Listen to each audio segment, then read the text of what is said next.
एक ऐसा युद्ध जहां हर वार से दुश्मन और बढ़ जाता था। देवता भी हार गए थे। तब प्रकट हुई मां कालरात्रि। प्राचीन काल की बात है। स्वर्गलोक में देवराज इंद्र का राज था और सभी देवता सुख शांति से रहते थे। लेकिन एक दिन दो भयंकर दानव शुंभ और निशुंभ ने देवलोक पर हमला कर दिया। उनकी शक्ति इतनी भयानक थी कि इंद्र को अपना सिंहासन छोड़ना पड़ा। अग्नि, वायु, वरुण, यम सभी देवता हार कर भाग गए। डर और निराशा में डूबे देवता सीधे कैलाश पर्वत पहुंचे और भगवान शिव से प्रार्थना करने लगे, हे महादेव, असुरों ने तीनों लोकों पर कब्जा कर लिया है। धर्म का नाश हो रहा है। अब केवल आप ही हमारी रक्षा कर सकते हैं। तब भगवान शिव ने शांत स्वर में कहा, देवगण, यह कार्य मेरी नहीं, देवी शक्ति का है। असुरों का अंत केवल मां शक्ति ही कर सकती है। शिव जी की बात सुनकर सभी देवता मां पार्वती के पास पहुंचे और फिर कुछ ऐसा हुआ जिसने पूरे ब्रह्मांड को हिला दिया। उस समय मां हिमालय की गोद में स्नान कर रही थी। उनके शरीर से दिव्य ज्योति निकल रही थी। देवताओं ने हाथ जोड़कर प्रार्थना की, हे जगजननी, असुरों ने धर्म का नाश कर दिया है। आप ही हमारी रक्षा करें।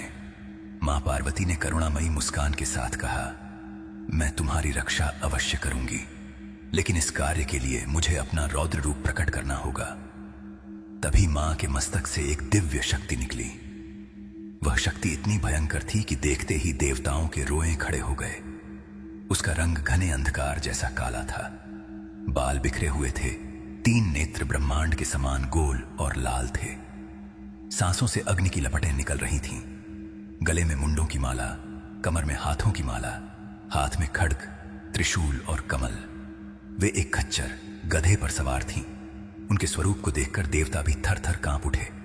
मां पार्वती ने कहा, यह मेरी 7वीं शक्ति है, कालरात्रि। काल का भी संहार करने वाली, रात्रि के अंधकार में भी प्रकाश फैलाने वाली। यह काल से रक्षा करने वाली और अंधकार का नाश करने वाली है।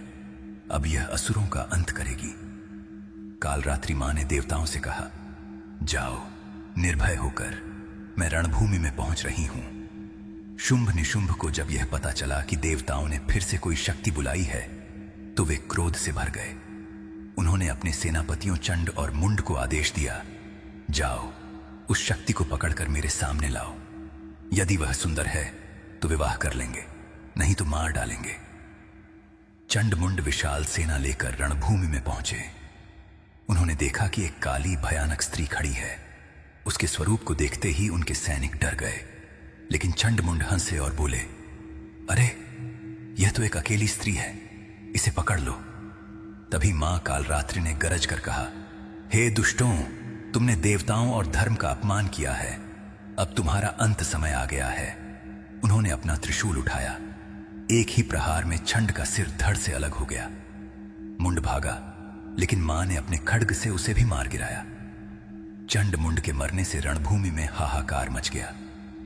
शुंभ निशुंभ ने क्रोधित होकर रक्तबीज नामक अपने सबसे शक्तिशाली सेनापति को भेजा। रक्तबीज का वरदान बड़ा विचित्र था। किसी ने भी उसे मारा तो उसके शरीर से जितनी भी रक्त की बूंदें धरती पर गिरती, उतने ही नए नए रक्तबीज जन्म ले लेते। एक रक्तबीज को मारो तो सैकड़ों खड़े हो जाते। इस वरदान के कारण वह लगभग अजेय था। रणभूमि में जब मां दुर्गा चंडिका रूप में और कालरात्रि ने रक्तबीज पर आक्रमण किया, तो रक्तबीज के घाव से रक्त की धाराएं बहने लगीं। हर बूंद से नया राक्षस पैदा होने लगा। रणभूमि में राक्षसों की संख्या बढ़ती ही गई। देवता फिर से घबरा गए। मां कालरात्रि ने देखा कि इस प्रकार युद्ध कभी समाप्त नहीं होगा। उन्होंने अपना विशाल मुख खोला। उनकी जीभ इतनी लंबी हो गई कि सारी रणभूमि को ढक लिया।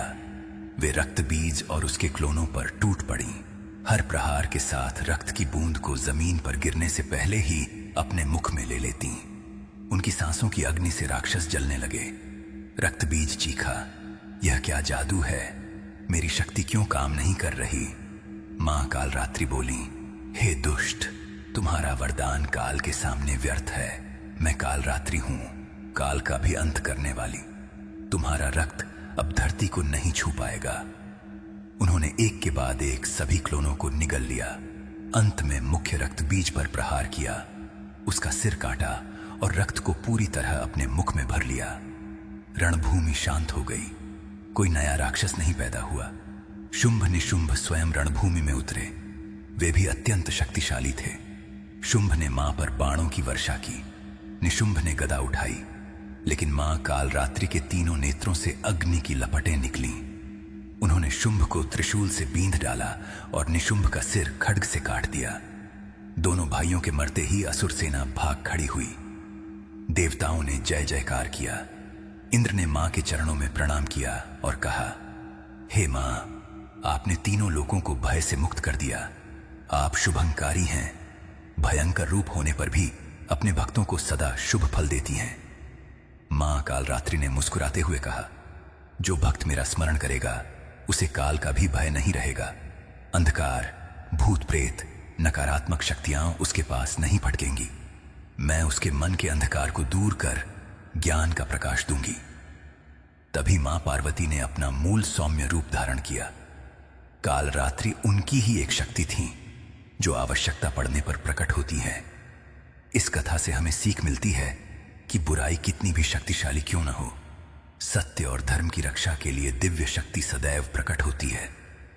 मां कालरात्रि हमें सिखाती हैं कि डर को सामना करने का साहस रखो, अंधकार में भी प्रकाश की तलाश करो। भक्ति से काल भी रक्षा करता है। नवरात्रि के 7वें दिन मां कालरात्रि की पूजा विशेष फलदायी होती है। उनके मंत्र ओम कालरात्र्याय नमः का जाप करने से भय, शत्रु और नकारात्मक ऊर्जा दूर होती है। जो भक्त निष्ठा से उनकी कथा सुनता या पढ़ता है, उसे मां की कृपा से साहस, स्वास्थ्य और विजय प्राप्त होती है। अगर आपको यह दिव्य कथा पसंद आई हो तो वीडियो को लाइक जरूर करें और ऐसी ही अद्भुत व पवित्र कथाओं के लिए हमारे चैनल किट्टू वेब टीवी को सब्सक्राइब करना ना भूलें।